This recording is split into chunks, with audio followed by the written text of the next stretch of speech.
जी हाँ, तो आइए अब आपको वो तस्वीर दिखाते हैं जहाँ मध्य प्रदेश के खजुराहो में प्रधानमंत्री संबोधित कर रहे हैं लोगों को। क्या कह रहे हैं, आइए सीधे लिए चलते हैं आपको। फ्लोटिंग सोलर प्लांट उसका भी लोकार्पण हुआ है और ये मध्य प्रदेश का पहला फ्लोटिंग प्लांट है। मैं इन परियोजनाओं के लिए एमपी के लोगों को ढेर सारी बधाई देता हूं। साथियों, आज हम सभी के लिए बहुत ही प्रेरणादायी दिन है। आज श्रद्धेय अटल जी की जन्म जयंती है। आज भारत रत्न अटल जी के जन्म के 100 साल हो रहे हैं। अटल जी की जयंती का ये पर्व सुशासन की, सुसेवा की हमारी प्रेरणा का भी पर्व है। थोड़ी देर पहले जब मैं अटल जी की स्मृति में डाक टिकट और स्मारक सिक्का जारी कर रहा था तो अनेक पुरानी बातें मन में चल रही थी। बरसों बरसों तक उन्होंने मुझ जैसे अनेक कार्यकर्ताओं को सिखाया है, संस्कारित किया है। देश के विकास में अटल जी का योगदान हमेशा हमारे स्मृति पटल पर अमिट रहेगा। मध्य प्रदेश में 1100 से अधिक अटल ग्राम सेवा सदन के निर्माण का काम आज से शुरू हो रहा है। इसके लिए पहली किस्त भी जारी की गई है। अटल ग्राम सेवा सदन गांवों के विकास को नई गति देंगे। साथियों, हमारे लिए सुशासन दिवस सिर्फ एक दिन का कार्यक्रम भर नहीं है।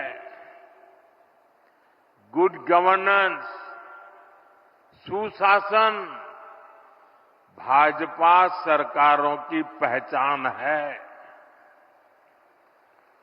देश की जनता ने लगातार तीसरी बार केंद्र में भाजपा की सरकार बनाई। मध्य प्रदेश में आप सभी लगातार भाजपा को चुन रहे हैं। इसके पीछे सुशासन का भरोसा ही सबसे प्रबल है। और मैं तो जो विद्वान लोग हैं, जो लिखा पट्टी एनालिसिस करने में माहिर है, ऐसे देश के गणमान्य लोगों से आग्रह करूंगा कि जब आजादी के 75 साल हो चुके हैं तो एक बार इवैल्यूएशन किया जाए। 100-200 विकास के, जनहित के, गुड गवर्नेंस के पैरामीटर निकाले जाएं और फिर जरा हिसाब लगाएं कि कांग्रेस सरकारें जहां होती हैं वहां क्या काम होता है, क्या परिणाम होता है। जहां लेफ्ट वालों ने सरकार चलाई, कम्युनिस्टों ने सरकार चलाई, वहां क्या हुआ। जहां परिवारवादी पार्टियों ने सरकार चलाई, वहां क्या हुआ। जहां मिलीजुली सरकारें चली, वहां क्या हुआ। और जहां जहां भाजपा को सरकार चलाने का मौका मिला, वहां क्या हुआ, मैं दावे से कहता हूं, देश में जब जब भाजपा को जहां जहां भी सेवा करने का अवसर मिला है, हमने पुराने सारे रिकॉर्ड तोड़ के जनहित के, जन कल्याण के और विकास के कामों में सफलता पाई है। निश्चित मानदंडों पर मूल्यांकन हो जाए, देश देखेगा कि हम जन सामान्य के प्रति कितने समर्पित हैं। आजादी के दीवानों ने जो सपने देखे थे, उन सपनों को साकार करने के लिए हम दिन रात पसीना बहाते हैं। जिन्होंने देश के लिए खून बहाया, उनका रक्त बेकार न जाए, हम अपने पसीने से उनके सपनों को सींच रहे हैं। और सुशासन के लिए अच्छी योजनाओं के साथ ही उन्हें अच्छी तरह लागू करना भी जरूरी है। सरकार की योजनाओं का लाभ कितना पहुंचा, ये सुशासन का पैमाना होता है। अतीत में कांग्रेस सरकारें घोषणाएं करने में माहिर हुआ करती थी। घोषणाएं करना, फीता काटना, दिया जलाना, अखबार में तस्वीर छपवा देना, उनका काम वहीं पूरा हो जाता था और उसका फायदा कभी भी लोगों को नहीं मिल पाता था। प्रधानमंत्री बनने के बाद मैं प्रगति के कार्यक्रम का एनालिसिस में पुराने प्रोजेक्ट देखता हूं, मैं तो हैरान हूं। 35-35, 40-40 साल पहले जिसके शिलान्यास हुए, बाद में वहां 1 इंच भी काम नहीं हुआ। कांग्रेस की सरकारों की ना तो नीयत थी और ना ही उनमें योजनाओं को लागू करने की गंभीरता थी। आज हम पीएम किसान सम्मान निधि जैसे योजना का लाभ देख रहे हैं। मध्य प्रदेश के किसानों को किसान सम्मान निधि के 12,000 रुपया मिल रहे हैं। ये भी तभी संभव हुआ जब जन धन बैंक खाते खुले। यहां एमपी में ही लाडली बहना योजना है। अगर हम बहनों के बैंक खाते न खुलवाते, उनको आधार और मोबाइल से ना जोड़ते, तो क्या ये योजना लागू हो पाती? सस्ते राशन की योजना तो पहले से भी चलती थी।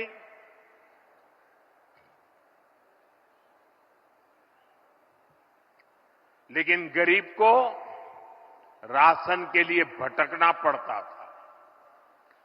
अब आज देखिए, गरीब को मुफ्त राशन मिल रहा है, पूरी पारदर्शिता से मिल रहा है। ये तभी हुआ जब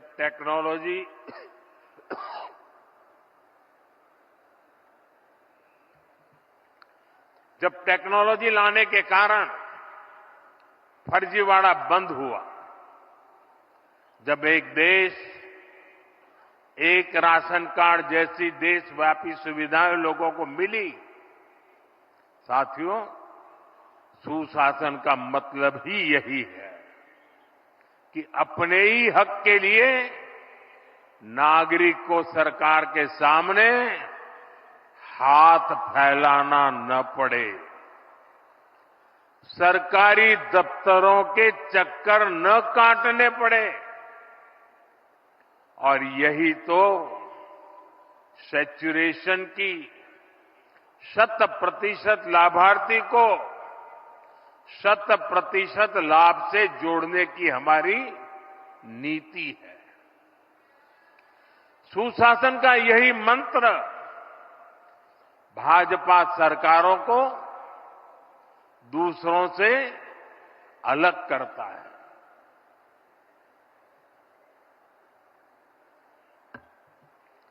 आज पूरा देश इसे देख रहा है, इसलिए बार बार भाजपा को चुन रहा है। साथियों, जहां सुशासन होता है वहां वर्तमान चुनौतियों के साथ ही भविष्य की चुनौतियों पर भी काम किया जाता है। लेकिन दुर्भाग्य से देश में लंबे वक्त तक कांग्रेस की सरकारें रही। कांग्रेस गवर्नमेंट पर अपना जन्मसिद्ध अधिकार समझती है, लेकिन गवर्नेंस का उससे 36 का नाता रहा है। जहां कांग्रेस वहां गवर्नेंस हो ही नहीं सकती। इसका बहुत बड़ा खामियाजा दशकों तक यहां बुंदेलखंड के लोगों ने भी भुगता है। पीढ़ी दर पीढ़ी यहां के किसानों, यहां की माताओं बहनों ने बूंद बूंद पानी के लिए संघर्ष किया। ये हालात क्यों बने? क्योंकि कांग्रेस ने कभी जल संकट के स्थायी समाधान के बारे में सोचा ही नहीं। साथियों, भारत के लिए नदी जल का महत्व क्या है, इसको समझने वाले पहले लोगों में, और आपको भी जब बताऊं तो आश्चर्य होगा, यहां किसी को भी पूछ लीजिए, हिंदुस्तान में किसी को पूछ लीजिए कि देश आजाद होने के बाद सबसे पहले जल शक्ति, पानी का सामर्थ्य, पानी के लिए दूरंदर्शी आयोजन, इसके विषय में किसने सोचा था, किसने काम किया था? यहां मेरे पत्रकार बंधु भी जवाब नहीं दे पाएंगे। क्यों? जो सच्चाई है उसको दबा के रखा गया, उसे छिपा करके रखा गया और एक ही व्यक्ति को क्रेडिट देने के नशे में सच्चे सेवक को भुला दिया गया। और अब मैं बताता हूं, देश आजाद होने के बाद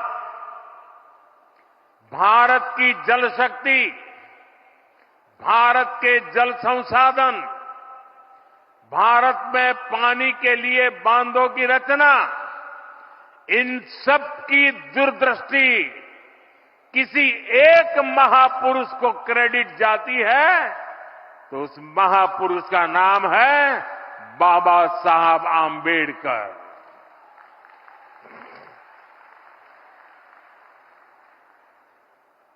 भारत में जो बड़ी नदी घाटी परियोजनाएं बनी, इन परियोजनाओं के पीछे डॉक्टर बाबा साहब आंबेडकर का ही विजन था। आज जो केंद्रीय जल आयोग है, इसके पीछे भी डॉक्टर आंबेडकर के ही प्रयास थे। लेकिन कांग्रेस ने कभी जल संरक्षण से जुड़े प्रयासों के लिए, बड़े बांधों के लिए बाबा साहब को श्रेय नहीं दिया, किसी को पता तक नहीं चलने दिया। कांग्रेस इसके प्रति कभी भी गंभीर नहीं रही। आज 7 दशक बाद भी देश के अनेक राज्यों के बीच पानी को लेकर कुछ न कुछ विवाद है। जब पंचायत से पार्लियामेंट तक कांग्रेस का ही शासन था, तब ये विवाद आसानी से सुलझ सकते थे। लेकिन कांग्रेस की नीयत खराब थी, इसलिए उसने कभी भी ठोस प्रयास नहीं किए। साथियों, जब देश में अटल जी की सरकार बनी तो उन्होंने पानी से जुड़ी चुनौतियों को हल करने के लिए गंभीरता से काम शुरू किया था। लेकिन 2004 के बाद उनके प्रयासों को भी जैसी अटल जी की सरकार गई, वो सारी योजनाएं, सारे सपने ये कांग्रेस वालों ने आते ही ठंडे बस्ते में डाल दिया। आज हमारी सरकार देश भर में नदियों को जोड़ने के अभियान को गति दे रही है। केन बेतवा लिंक प्रोजेक्ट का सपना भी अब साकार होने वाला है। केन बेतवा लिंक प्रोजेक्ट से बुंदेलखंड क्षेत्र में समृद्धि और खुशहाली के नए द्वार खुलेंगे।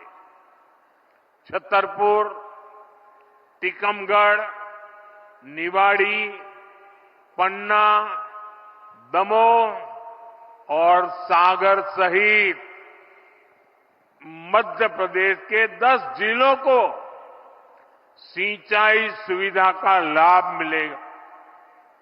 अभी मैं मंच पे आ रहा था, मुझे यहां के अलग अलग जिलों के किसानों से मिलने का मौका मिला।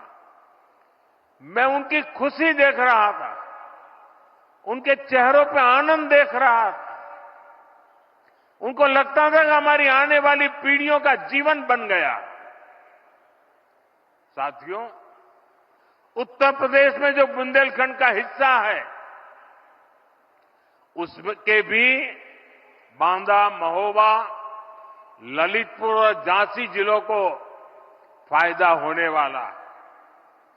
साथियों, मध्य प्रदेश देश का पहला राज्य बना है जहां नदियों को जोड़ने के महाअभियान के तहत 2 परियोजनाएं शुरू हो गई है। कुछ दिन पहले ही मैं राजस्थान में था। मोहन जी ने उसका विस्तार से वर्णन किया। वहां पार्वती, काली सिंह चंबल और केन बेतवा लिंक परियोजनाओं के माध्यम से कई नदियों का जुड़ना तय हुआ है। इस समझौते का बड़ा लाभ मध्य प्रदेश को भी होने जा रहा है। साथियों, 21वीं सदी की सबसे बड़ी चुनौतियों में से एक है जल सुरक्षा। 21वीं सदी में वही देश आगे बढ़ पाएगा, वही क्षेत्र आगे बढ़ पाएगा जिसके पास पर्याप्त जल होगा और उचित जल प्रबंधन होगा। पानी होगा तभी खेत खलिहान खुशखुशाल होंगे। पानी होगा तभी उद्योग धंधे फलेंगे फूलेंगे।